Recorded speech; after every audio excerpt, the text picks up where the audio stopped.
Assalamualaikum warahmatullahi wabarakatuh. Selamat pagi semuanya. Nah, di sini selamat datang di podcast Smart Podcast Tikus Indramayu. Nah, perkenalkan, nama saya Vivian Octavia Andriani selaku host dan pembawa acara kali ini. Di sini saya tidak sendiri, tetapi ditemani oleh narasumber kita yang sangat luar biasa, yaitu Ibu Setio Dwi Widyastuti SKM MKM. Nah, kali ini kami akan membahas tentang bagaimana pemenuhan gizi keluarga yang baik. Nah, di sini saya akan bertanya-tanya kepada Ibu agar masyarakat dan teman-teman tahu nih bagaimana pemenuhan gizi yang baik terhadap keluarganya. Mari kita mulai saja. 1, 2, 3. Nah, baik Ibu. Salah satu hal terbesar di Indonesia itu merupakan gizi buruk. Betul? Nah, gizi buruk di Indonesia masih sering kita jumpai. Salah satunya yaitu di Sumbar, yaitu Sumatera Barat. Lalu bagaimana sih upaya yang dilakukan oleh pemerintah dalam memenuhi gizi yang baik untuk keluarga miskin? Jika boleh tahu. Terima kasih. Jadi kaitannya dengan masalah gizi di Indonesia, saat ini Indonesia itu mengalami masalah gizi ganda ya. Sebelum saya jawab pertanyaannya terkait dengan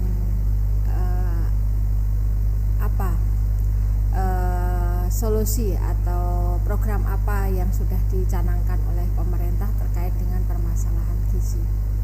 Jadi Indonesia saat ini mengalami masalah gizi ganda, yaitu di satu sisi masyarakat mengalami masalah gizi kurang, tetapi di sisi lain masalah gizi lebih juga prevalensinya menunjukkan peningkatan ya.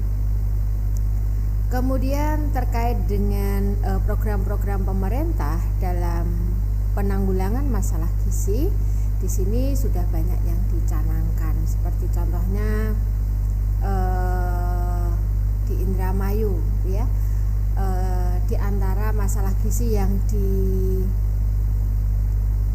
segera atau mendapat perhatian utama itu adalah masalah stunting ya, di mana di sini programnya adalah penanggulangan stunting di Kabupaten Indramayu. Perlu saya sampaikan juga di sini bahwa untuk masalah gizi itu tidak hanya tentang stunting, tetapi adalah juga anemia gizi besi, terus kemudian kekurangan vitamin A, gangguan akibat kekurangan iodium, dan juga gizi lebih.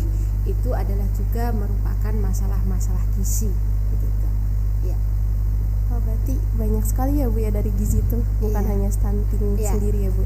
Perlu saya sampaikan untuk program selain tadi penanggulangan masalah stunting, untuk pemecahan masalah gizi yang tadi saya sebutkan, ada kekurangan vitamin A, kemudian anemia gizi besi, kemudian gangguan akibat kekurangan iodium. Itu program pemerintah yang sudah terlaksana, itu adalah pemberian vitamin A pada balita, yang mana itu diberikan 1 tahun 2 kali setiap bulan Februari dan bulan Agustus. Terus kemudian untuk anemia gizi besi, yang mana kita ketahui bahwa prevalensi tertinggi penderita anemia gizi besi itu adalah pada WUS dan ibu hamil. Nah, terkait dengan itu pemerintah mempunyai program, yaitu pemberian tablet tambah darah selama 90 hari selama masa kehamilan. Kemudian untuk gangguan akibat kekurangan iodium ya, itu pemerintah membuat program, yaitu melakukan fortifikasi iodium pada garam. Kenapa pada garam? Karena kita ketahui bersama bahwa semua masyarakat itu mengkonsumsi garam setiap harinya. Kemudian terkait dengan gizi lebih, untuk gizi lebih, upaya yang sudah dilakukan adalah edukasi kesehatan ya, edukasi kesehatan baik terkait dengan pemenuhan gizi maupun kegiatan-kegiatan lain yang bisa dimanfaatkan agar terhindar dari masalah gizi lebih. Di antaranya adalah edukasi kesehatan seperti itu. Baik Ibu. Ya. Terima kasih. Lalu begini Bu, kan di keluarga tuh biasanya untuk ibu-ibu muda zaman ini tuh sering memberikan MASI kan, makanan pendamping ASI. Nah itu tuh beragam, mulai dari buah-buahan hingga sayuran yang dicampur-campur. Sebetulnya pemberian MASI itu sendiri tuh diberikan kepada anak usia berapa dan bagaimana sih pemilihan MASI yang baik itu Bu? Iya. Jadi untuk MPASI itu diberikan kepada bayi umurnya yang lebih dari 6 bulan ke atas ya. Ketika bayi masih berusia kurang dari 6 bulan, itu cukup diberikan dengan ASI, air susu ibu, yang mana itu istilahnya adalah ASI eksklusif ya. Jadi ASI eksklusif itu diberikan kepada bayi sampai umur 6 bulan, yang dalam artian bayi hanya diberi air susu ibu saja tanpa diberi makanan yang lain. Nah, untuk MPASI itu diberikan ketika bayi sudah berumur lebih dari 6 bulan ya. Untuk pemberiannya itu diberikan secara bertahap ya. Dari yang mulai, maksudnya bertahap di sini baik secara kuantitas maupun kualitasnya ya. Kalau kuantitas berarti terkait dengan porsinya, kalau kualitasnya kalau masih umur 6 atau 7 bulan itu adalah MPASI yang sifatnya masih halus, kemudian sedikit padat ya. Kemudian padat seperti orang dewasa. Jadi semakin bertambahnya umur, maka MPASI juga disesuaikan seperti itu. Nah, terkait dengan jenis bahan makanannya atau ya jenis bahan makanannya itu ya seperti orang dewasa ya. Yang mana di sini harapannya adalah bisa memenuhi kebutuhan gizi untuk anak-anak, yaitu yang mencakup gizi akan energi, protein, lemak, kemudian vitamin dan mineral, yang mana itu semua bersumber dari bahan makanan. Hanya yang membedakan antara orang dewasa dengan anak-anak itu adalah terkait dengan proses penyajiannya ya. Kalau untuk bayi kan masih dalam bentuk makanan yang lumat gitu ya, halus begitu. Iya. Nah, tadi sedikit disinggung nih oleh Ibu bahwa pemberian MASI itu disesuaikan dengan konsumsi kita sehari-hari kan ya Bu ya. Nah, jika boleh tahu gimana sih bagaimana kayak keluarga kita tuh bisa terpenuhi gizinya? Kadang ada nih keluarga yang kayak misal memasak satu lauk tempe terus. Kadang kalau kangkung terus selama satu hari full. Nah, kira-kira tuh gimana sih Bu memberitahu nih kepada teman-teman yang pasti penasaran juga kan Bu, caranya biar tahu sih harus ada apa aja nih saat sehari-hari tuh gitu makanan tuh. Iya. Gitu, Ibu. Konsumsi makanan sehari-hari itu harus mengandung gizi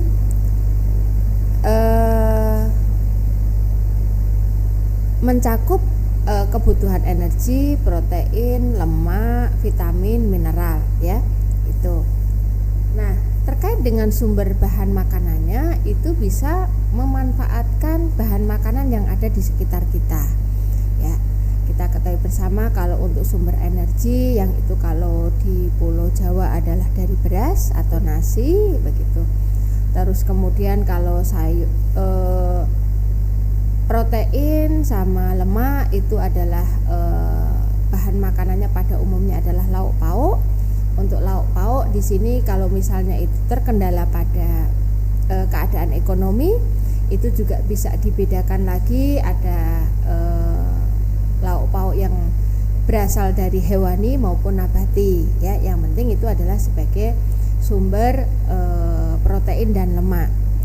Yang mana kalau dari sisi harga itu protein nabati harganya lebih terjangkau dibandingkan dengan protein hewani ya. Kemudian untuk buah-buahan kita ketahui bersama bahwa untuk buah-buahan di sekitar kita itu anggapan masyarakat adalah bahan makanan yang harganya mahal. Nah, untuk memenuhi kebutuhan bahan makanan akan buah-buahan itu bisa memanfaatkan buah yang ada di sekitar kita dan juga disesuaikan dengan musimnya. Iya, betul. Jadi kalau sesuai dengan musimnya, maka harga buah itu tidak mahal. Contohnya misalnya kayak di Indramayu ya. Ketika tidak musim, harga mangga itu per kilonya bisa nyampe 40.000. Oh, mahal ya, Bu. Iya. Namun ketika pas panen atau masa panen, harga mangga per kilonya itu paling 7.000 sampai 8.000 begitu, ya. Jadi gak boleh ya Bu ya, kayak misal pengen durian nih gitu, lagi gak musim mahal ya Bu.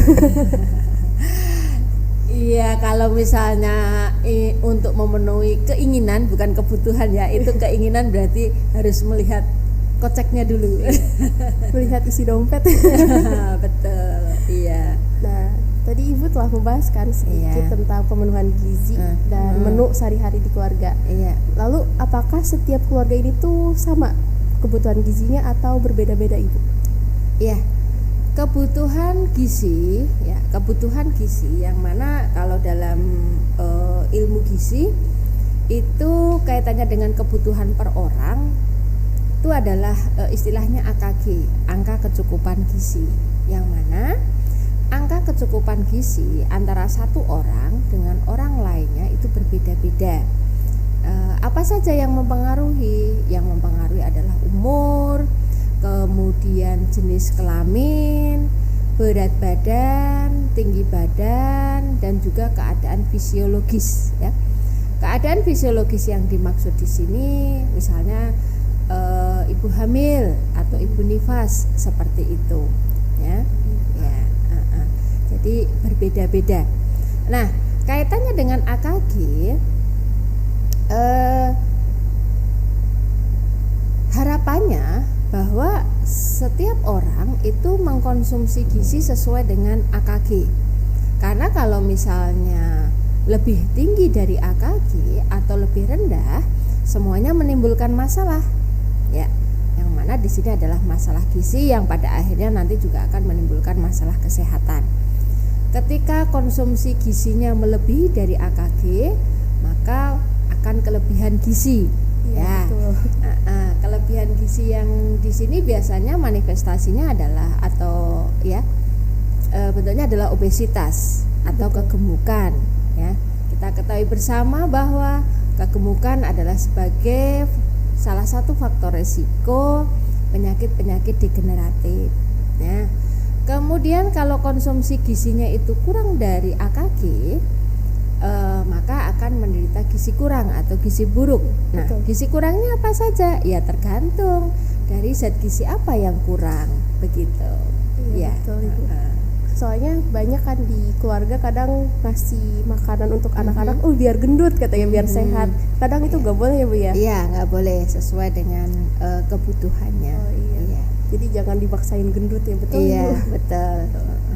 Nah, terus berkaitan dengan gizi lagi Ibu di keluarga. Sebenarnya siapa sih Bu yang berperan aktif dalam pemenuhan gizi di keluarga kita? Apakah itu seorang ayah atau seorang ibu? Begitu Ibu. Ya. Pada umumnya ya, terutama untuk di masyarakat Indonesia, yang berperan kaitannya dengan penyajian menu makanan sampai kemudian itu tersedia di atas meja makan, itu adalah seorang ibu. Iya, betul. Ibu rumah tangga ya. Jadi di sini ibu rumah tangga atau seorang ibu mempunyai peran penting terkait dengan pencegahan terjadinya masalah gizi pada anggota keluarganya. Nah, oleh karena itu seorang ibu rumah tangga harapannya adalah mempunyai pengetahuan yang lebih terkait dengan masalah gizi. Gitu, ya. Jadi tidak boleh asal kenyang dan asal ada ya Bu ya. Betul. Atau komposisinya tidak seimbang. Misalnya semuanya karbohidrat semua. Ya walaupun mencakup jenisnya tadi ada makanan pokok, ada lauk pauk, ada sayur. Tetapi ketika pemilihan bahan makanannya adalah misalnya bahan makanan pokoknya adalah nasi, kemudian sayurnya adalah kentang, ya lauknya adalah perkedel yang terbuat dari kentang. Nah, semuanya kan itu adalah sumber energi gitu, yang artinya tidak akan bisa memenuhi akan kebutuhan gizi, protein, lemak, vitamin dan mineral gitu. Beda sama-sama anak kos ya Bu ya. Umi pakai nasi. Iya betul. Nah itu yang perlu diperbaiki. Nah baik Ibu, kan Ibu sendiri mungkin memiliki tips untuk mengonsumsi makanan sehat. Kadang kayak banyak anak-anak nih nggak suka sayur karena nggak enak gitu tuh. Kira-kira bagaimana sih Bu tipsnya gitu buat anak-anak yang susah makan buah dan sayur? Nah ini apabila anak-anak sulit untuk mengkonsumsi buah dan sayur, jadi ini kembali lagi ke ibunya ya. Biasanya kan anak-anak terkait dengan kebutuhan makan sehari-hari kan lebih ke ibunya ya. Jadi di sini ibu harus mempunyai kreativitas yang tinggi ya, kreativitas yang tinggi untuk bisa menyajikan makanan yang itu menarik untuk anak-anak ya. Misalnya contohnya sayuran ya, sayuran misalnya seorang ibu membuat sayur capcay gitu. Pilihlah bahan makanan yang itu berwarna-warni ya. Capcaynya itu dengan bahannya adalah ada sawi, ada wortel, kemudian ada brokoli dan mungkin kembang kol. Nah di situ kan warnanya berwarna-warni, sehingga dengan warna-warni itu akan menarik bagi si anak ya. Itu kemudian untuk buah mungkin dibentuk penyajiannya yang bagus gitu ya. Oh begitu Ibu, jadi kayak harus memiliki kreativitas yang tinggi ya Bu ya. Betul betul. Jadi seorang ibu rumah tangga itu harus pandai ya. Iya. Jadi deg-degan. Deg-degan karena calon ibu ya. Iya. Aduh Ibu, tidak terasa waktunya ya Bu ya. Nah baik, mungkin kita telah sampai di penghujung acara Ibu. Iya. Terima kasih atas jawaban yang sangat menarik serta tipsnya sama-sama. Ibu. Semoga informasi yang Ibu sampaikan bermanfaat bagi kita semua, bagi teman-teman yang nonton kali ini. Semoga bisa diterapkan di keluarganya masing-masing. Kurang lebih seperti itu. Mohon maaf Ibu bila ada kesalahan kata dari saya dan teman-teman. Demikian pembahasan dari saya mengenai pemenuhan gizi keluarga yang baik. Terima kasih telah meluangkan waktu untuk menyimak episode kali ini. Tolong terus ikuti Smart Podcast Stikes Indramayu. Untuk info lebih lanjut silahkan klik Instagram Stikes Indramayu di bawah ataupun channel-channel lainnya mengenai Stikes Indramayu. Terima kasih dan sampai jumpa. Assalamualaikum warahmatullahi wabarakatuh. Waalaikumsalam warahmatullahi wabarakatuh.